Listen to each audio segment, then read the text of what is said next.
Enggak rek ngadongengkeun si Didi Mulyadi we. Hah? Nyaho keur miskinna eta jelema. Aya naon? Aya namanya beda beunghar. Ya, jadi gubernur.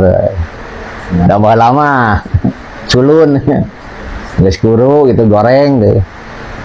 Mimiti manehna sekolah di STH. Di STH wala teh. Mana kan pernah ngebekam. Ya, eta mah baheula. Kerja di bupati ya. Wakil bupati eta mah. Wakil bupati. Hari saya wabu nama iya.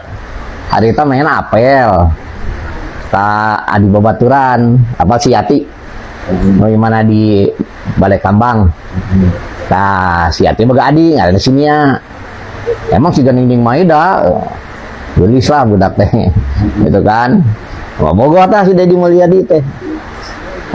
Apel ceritana. Ai cek saya teh yat eta sahayat. Eta cenah Dedi ketua HMI.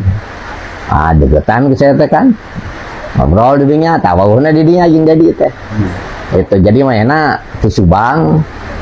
Ya, terus ka Purwakarta teh sekolah di STH negeri. Lain STH negeri sih, STH lah, STH Purwakarta gitu kan. Itu. Tadi dinya wawu. Ya, tapi kan bisa ditanya, kumaha tindak lanjutannya jeung Jadi ditolak deh. Jadi ditolak ke sini ya, aduh. Hari itu mah miskin udah, hari miskin mah miskin. Lagi ditolak. Nyaho hari miskin mah ditolak. Nyati siga ayeuna terus beunghar. Itu kan loba duit. Sebab menyodorkan ya. Ayeuna mah nyalampeurkeun. Nyalampeurkeun bae lama di sini ya ditolak. Nya miskin ya gitu kan. Kasep henteu gitu. Ya itu. Makanya kemarin saya pernah gengsinya ayah lah sabada bulan ke tukang gitu. Nya kunaon hari teh terjadi gengsi Dedi. Wah ini geus beunghar jeung teh jadi hari teh ya jadi bupati. Ada kalau tok bawa dengan nolak. Kan seuri we. Seuri. Tah didinya wawu. Da baheula mah gayana siga si Gus Dur atuh. Mau tongkat. Diskusi lagi saya di Usman. Saya meureun sampai ke jam 3 subuh. Di jam 8 peuting sampai ke jam 3 subuh teh anggeus. Ya, ari urang mah make Quran jeung sunnah. Ari manehna make logika coba. Jeung make buhun teh. Jadi buhunna mah ti baheula. Buhunna mah ti baheula eta mah. Beuki ka karuhun mah. Tuh, sampai ke akhirna det misan lah. Aing capek teu nyambung yang diskusi teh. Capek aja masih sampai jam 3 subuh. Naik naon diskusi. Nah, tapi alusna teh manehna mah ka babaturan mah tara mohokeun. Tara mohokeun. Teu baheula mah gitu nya. Ti baheula sampai ka ayeuna tara mohokeun. Pemainna geus beunghar. Nah, eta tah loba sih carita Dedi Mulyadi mah. Gitu kan. Nah, tapi urang mah eta lah alusna meskipun cek batur ya. Wah Dedi Mulyadi mah musyrik gitu kan. Nah, cek batur teh nyari cek saya sorangan mah emang bener musyrik gitu. Ya, itu pernah hari itu geus jadi bupati. Ya, nongkrong tah manehna sorangan di pendopo. Ke nempo kereta kencana itu ke zaman sibukna non sibuk jelema demo masalah patung. Patung. Kapan di demo tak ustad hari saya mah paling males demo arek naon lah capek-capek jorobokan di dangun teu gitu kan. Nah kebenaran ke nongkrong ya di pendopo. Kok saya disampelkeun. Det keur naon det? Ya cenah nempo ya. Ya det saya mah rek mamatahan ya. Ari mamatahan urusan patung mah ya abus ka telinga kanan pasti keluar telinga kiri. Dagus loban mamatahan. Nah, cuman saya marek mamatahan eta we hiji ya det minta di tukangan Masjid Agung teh loba jelema daratang kadinya marenta ka kuburan da kumaha we menta eta mah ka kuburan ti moal dengan ziarah hungkul mustahil mustahil. Nah ku ente tempatnya di alus-alus jadi jelema musyrik teh makin betah di dinya marenta ka kuburan gitu kan kalakan nyengir ada juga antar didangu kalakan nyengir ya teman-teman orang mah nyampaikeun we. Nah pas rek mangkat dia urang rek nanya hiji deui centenya ayo saya nggak dengar kabar ya bahwa ente cenah kawin jeung jin jalan wah eta mah jeung si Toto nu ieu nu mitnahna cenah pasti omongan si Toto ya si Toto geus maot ayeuna kan tah eta harita mainnya ya kerja di gubernur bupati harita ya tapi nya tadi saya ngomong alusna ka babaturan teh teu miceun ya pernah pendak di Bayu Asih harita saya lempang kan nyana make mobil deureun heula tuh bukakeun kaca mobil nanya Kang terus di mana Kang cenah ka saya teh kan terus berobat gitu Kang cenah masih fundamental Kang ya masih lah mun ente salah paling dicarekan itu. Nah, ari resep kebersihan mati baheula eta teh. Jadi entong salahnya mun manehna ayeuna terjun ka walungan, ngabersihan walungan eta lain pencitraan lain. Memang karesepna bersih ti baheula. Jadi mun nempon kotor ge gregetna nya sorangan Purwakarta bersih. Ayeuna we kotor deui, amburadul. Da sebab naon? Jelema mah kumaha kebiasaan kolotna mun kolotna resep bebersih ya kemungkinan besar nurun ke budakna. Nah kolotna dedi beki bebersih maka nurun ke budakna jadi lain pencitraan eta mah. Dan saya can pernah pendak dia sampai ayeuna terakhir teh mainna keur ngevlog di Pasar Senen can geus jadi bupati deui. Nah tapi nu aneh mun keur ngevlog gitu kan biasalah syuting gitu kan mun aya saya gitu nyamperkeun di Pareman umum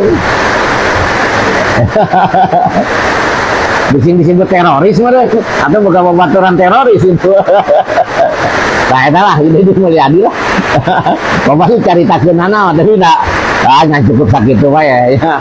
Nah, ari di Bekam pernah aku saya di Bekam eta mah keur jadi wakil bupati di Bekam gitu ya.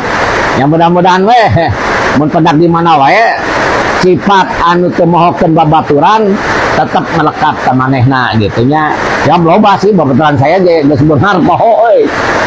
Siga nu teu wawuh ka saya teh. Gitu kan. Gitu. Nah, keur ngawinkeun budak saya si Fida meskipun mainnya teu datang ngirim utusan. Nere 500.000. Nah, eta tanda kok apa jelema anu boga tata krama. Ieu mah diondang datang henteu. Itu kan. Ya, terus sasaduh henteu. Nah, jadi Mulyadi mah ya ari kitu nama ya attitude-na alus gitu kan. Ngancet batur teh ngan musrik heueuh gitu hungkul lah. Nah, sakitu lah teman. Rek ngandongkeun si Didi untuk membangun kemandirian. Saya itu sudah punya rumusan, mudah-mudahan ini bisa dilakukan di Jawa Barat adalah misalnya begini, desa itu berapa sih penduduknya di desa itu? Di desa itu ada potensi apa? Anggaran pembangunan desa itu harus segera dibikin skala prioritas, ditambah plus kabupaten, ditambah subsidi dari pemerintah provinsi, ditambah pusat fokusnya di desa. Kalau di desa itu ada 7 RW, dibagi saja sebenarnya. RW ini bagian desa, RW ini bagian kabupaten, RW ini bagian provinsi, RW ini bagian pusat. Jadi membangun desa paripurna itu bisa selesai dalam waktu 2 tahun. Tahun ketiganya itu anggaran sudah mulai diarahkan bukan untuk itu lagi, untuk kesejahteraan publiknya, jaminan kesehatannya, jaminan pendidikannya, jaminan hari tuanya. Tahun berikutnya harus lagi mengarah pada investasi, di mana uang itu tidak digunakan lagi untuk pembangunan infrastruktur lagi karena udah selesai, digunakan untuk investasi. Investasinya dikelola oleh perbankan daerah, di mana uangnya berputar, dipinjamkan pada lingkungan daerahnya, dan untungnya diperoleh lagi. Ini kan model koperasi zaman dulu sebenarnya, cuman dikelola secara modern. Nah, kemudian uang itu berputar, maka dalam jangka panjang daerah tersebut akan memiliki kecukupan fiskal. Kemudian pembangunannya selesai. Terjadi pada negara mana? Pada Tiongkok. Tiongkok itu pembangunannya dilakukan secara terstruktur, terencana, dilakukan oleh negara dengan waktu cepat, kemudian negara memiliki kecukupan fiskal, kemudian Tiongkok berkembang investasinya. Setelah berkembang investasinya, kebutuhan pembangunan di daerahnya dianggap sudah cukup, kemudian mereka punya fiskal yang cukup, mereka harus bergeser ke tempat lain untuk menggeser sumber daya manusianya, sumber daya ekonominya, diputarkan di negara lain, rakyatnya ikut kerja. Tetapi setelah proyeknya berjalan, mereka balik lagi dapat duit lagi 2-3 keuntungan. Dia pakai bahan baku dia punya dia pakai sumber daya punya dia, dan punya fiskal punya dia. Rakyatnya kerja, barangnya dijual, setelah itu dia dapat keuntungan lagi, balik lagi ke negaranya. Kita mulai berpikir desa-desa dan kabupaten ke situ. Dan ini harus kembali bahan diskusi. Kenapa? Karena kita punya tugas. Kita ini hari ini adalah pahlawan untuk anak cucu kita ke depan. Tinggal pertanyaannya adalah, apakah anak cucu kita ke depan akan menganggap kita pahlawan atau pengkhianat? 45 dianggap pahlawan. Mungkin 66 masih dianggap pahlawan. 71 mungkin dianggap pahlawan. Pertanyaannya lah, kalau mimpi tentang keadilan tidak segera terwujud di tengah-tengah masyarakat, maka dimungkinkan 30 tahun ke depan Agustusan nggak bikin lagi doa buat kita. Kenapa? Mereka tidak punya catatan reputasi kita dalam membangun keadilan di negeri ini. Nah, inilah kerangka pikir dan kerangka pijak yang harus dibangun oleh kita secara bersama-sama, tanpa kita membicarakan berasal dari partai mana. Karena kita sama-sama berkomitmen membangun negara ini dengan baik, membangun keadilan sosial secara paripurna. Dan keadilan sosial hanya bisa diwujudkan dengan pendekatan fiskal. Nah, yang terakhir, Jakarta ini duitnya banyak. Benar. Tapi Jakarta duitnya banyak, itu duit dari daerah-daerah. Karena perusahaan di Kalimantan Timur, perusahaan di Sumatera Barat, perusahaan di Kalimantan Selatan, perusahaan di berbagai, termasuk di perusahaan di Jabar, itu kantor pusatnya di Jakarta. Bayar PPh-nya itu, NPWP-nya Jakarta. Sehingga dapat bagi hasilnya Jakarta lebih gede, Pak. Sebenarnya yang kebagian baunya kami, Pak. Yang kebagian demonstrasinya kami, Pak. Tapi yang menikmati dana bagi hasilnya Bapak, Pak. Untuk itu kesini kan sekarang sebagian, Pak. Ya, teman-teman itu loh. Itu yang di Jawa Barat, yang di tempat lain juga sama. Ini yang harus kita bicarakan bersama, Pak. Kenapa? Kita ini daerah-daerah memiliki tanggung jawab beban yang luar biasa. Orang Kalimantan punya uang di keruk, ya kan? Kemudian orang Jawa Barat punya uang bagaimana? Ada debu, ada asap, ada limbah, ada jumlah manusia yang banyak dari mana-mana ke sini. Ada konflik ketenaga kerjaan, ada demonstrasi ketenaga kerjaan, ada problem sosial di mana orang yang di sekitarnya asalnya punya sawah, hilang sawahnya, asalnya punya kebun, hilang kebunnya, kehilangan mata pencahariannya, tergeser dia oleh persaingan orang, mereka menjadi kelompok miskin baru. Nah, kemudian infrastrukturnya buruk, sanitasi lingkungannya buruk, pendidikannya, sekolah-sekolahnya buruk. Ini yang menjadi PR kita untuk diperbaiki. Nah, kemudian Jakarta dapat duit gampang banget, Pak. Hotel berbintang. Tidak usah nagih kayak pajak galian C, Pak.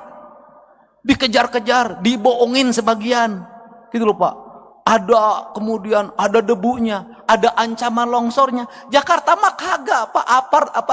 Gedung perkantoran 27 lantai, 31 lantai. Ber-AC, orang bayarnya sambil tersenyum, Pak, tidak sambil marah.